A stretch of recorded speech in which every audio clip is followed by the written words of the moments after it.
Kamu pernah nggak merasa kalah bicara? Sudah mencoba menjelaskan sebaik mungkin, tapi entah kenapa, tetap saja orang lain yang terlihat menang.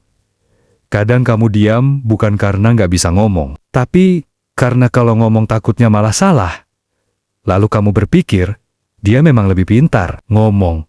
Tapi tunggu dulu, benarkah kamu kalah karena kurang pintar? Atau kamu hanya belum tahu cara menyerang dengan tenang? Dalam dunia komunikasi, ada kalimat yang sering menyesatkan. Dia lebih jago ngomong. Padahal, seringkali bukan soal siapa yang paling pintar bicara, tapi siapa yang paling mampu menjaga pikirannya tetap jernih saat suasana memanas.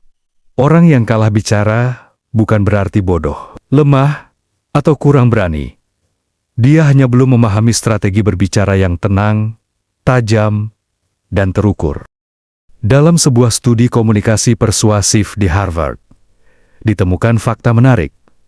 83% konflik verbal gagal diselesaikan bukan karena isi argumen, tapi karena cara penyampaian yang terlalu defensif atau emosional. Artinya, masalahnya bukan di apa yang dikatakan, tapi di bagaimana dan kapan kita mengatakannya. Dan disitulah muncul satu seni yang jarang dimiliki banyak orang. Seni menyerang dengan tenang, sebuah kemampuan menguasai percakapan tanpa harus meninggikan suara. Kita mulai dari yang pertama. 1. Bicara bukan tentang membalas, tapi membaca situasi. Orang yang kalah bicara biasanya terburu-buru ingin membalas. Seolah-olah diam berarti kalah, padahal justru disitulah kekuatannya. Yang menang dalam percakapan bukan yang paling cepat merespons, tapi yang paling cepat membaca arah lawan bicara. Orang yang tenang akan mengamati lebih dulu. Dia memperhatikan jeda, intonasi, bahkan pilihan kata lawan. Dia tidak buru-buru menyerang, tapi mencari titik lemah dari argumen lawan. Setiap kalimat balasannya terasa lembut, tapi menohok, seperti pukulan ringan yang membuat lawan kehilangan pijakan logika. Berbicara pada titik ini bukan lagi soal ego, tapi soal strategi dan kendali diri. Dan kuncinya ada di bagian kedua. 2. Menang bicara dimulai dari ketenangan berpikir.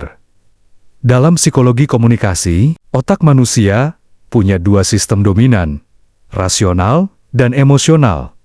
Ketika kamu bicara dengan nada tinggi, sistem limbik bagian otak yang mengatur emosi langsung mengambil alih, dan disitulah kalimatmu mulai berantakan. Kata-kata keluar tanpa filter. Niatnya menjelaskan, tapi hasilnya malah menyerang. Sementara orang yang menyerang dengan tenang, menggunakan neokorteks bagian otak yang memproses logika, makna, dan struktur berpikir. Mereka tahu kapan harus bicara, kapan harus diam, dan yang lebih penting, mereka tahu bagaimana mengatakan sesuatu tanpa harus berteriak. Pernah nggak kamu berdebat sama seseorang, dan dia mematahkan argumenmu dengan satu kalimat pendek, tapi tenang, logis, bahkan menenangkan? Itu bukan kebetulan. Dia sedang memainkan ritme ketenangan. 3. Orang yang tenang justru lebih berbahaya. Tenang bukan berarti pasif. Tenang adalah bentuk kendali paling tinggi. Ketika orang lain tersulut emosi, orang yang tenang tetap fokus pada arah pembicaraan. Dia enggak terbawa arus, justru dia yang mengatur tempo permainan. Bayangkan saat kamu diserang dengan kata-kata tajam, dan kamu tetap tersenyum sambil menjawab pelan. Bukan karena takut, tapi karena kamu tahu, emosi mereka tidak pantas mengatur cara berpikirmu. Tokoh-tokoh besar seperti Nelson Mandela dan Mahatma Gandhi adalah contoh terbaik. Mereka menyerang bukan dengan volume suara, tapi dengan logika dan moralitas. Ketika orang lain berteriak, mereka menjawab dengan tenang. Dan justru disitulah kekuatannya, karena suara yang tenang bisa menembus lebih dalam daripada teriakan yang memekakkan telinga. 4. Kalimat yang tajam lahir dari pikiran yang bersih. Kamu nggak bisa bicara jernih kalau hatimu masih penuh amarah. Kata-kata kasar tidak menunjukkan kekuatan, tapi justru memperlihatkan kamu sudah kalah duluan. Kekuatan retorika bukan di kerasnya suara, tapi di ketepatan kata. Satu kalimat sederhana bisa mengubah arah pembicaraan, asal lahir dari pikiran yang tenang. Karena tenang itu jernih, dan kejernihan melahirkan ketepatan. 5. Mendengar adalah bentuk serangan paling elegan. Kebanyakan orang bicara untuk menang. Sedikit sekali yang mendengar untuk memahami. Padahal, ketika kamu benar-benar mendengar, kamu sedang mengumpulkan amunisi logika. Setiap kalimat lawan bisa kamu ubah menjadi titik balik. Setiap nada suara bisa kamu baca sebagai emosi yang belum tersampaikan. Dan dari situlah kamu menemukan ruang untuk menyerang balik. Bukan dengan marah, tapi dengan pemahaman yang tepat. Ingat, mendengar bukan tanda tunduk. Mendengar adalah strategi menunggu saat terbaik untuk berbicara. 6. Bicara tenang bukan berarti nggak berani.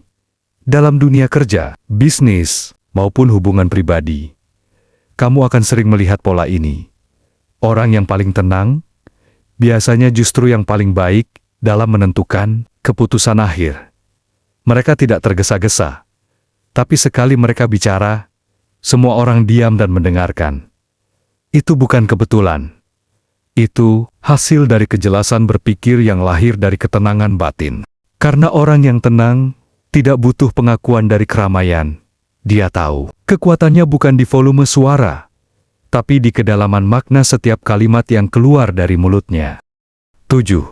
Kemenangan dalam bicara adalah saat lawan berhenti membalas. Menang bicara bukan berarti membuat orang lain diam karena takut, tapi membuatnya diam karena sadar. Argumennya runtuh oleh logika dan ketenanganmu. Ketika kamu mampu berbicara dengan struktur yang logis, intonasi yang terukur, dan sikap yang tidak reaktif, kamu bukan cuma memenangkan percakapan, kamu juga sedang menghormati kecerdasanmu sendiri. Menyerang dengan tenang adalah tanda bahwa kamu telah menaklukkan dirimu sendiri sebelum menaklukkan orang lain. Karena sejatinya, bicara bukan tentang siapa yang paling lantang, tapi tentang siapa yang paling dulu menguasai dirinya sendiri. Jadi, kalau hari ini kamu merasa kalah bicara, ingat, kamu bukan kalah. Kamu hanya sedang belajar cara menyerang dengan tenang. Karena kekuatan sejati dalam berbicara bukan di suara yang keras, tapi di pikiran yang tenang dan hati yang sudah selesai dengan egonya. Kalau kamu merasa video ini membuka pikiranmu, tinggalkan satu kata di kolom komentar dengan menuliskan kata tenang. Biar algoritma tahu, kamu bukan tipe yang banyak berdebat. Kamu tipe yang berpikir sebelum berbicara. Dan jangan lupa, bagikan konten ini ke seseorang yang sedang belajar menang, tanpa harus berteriak.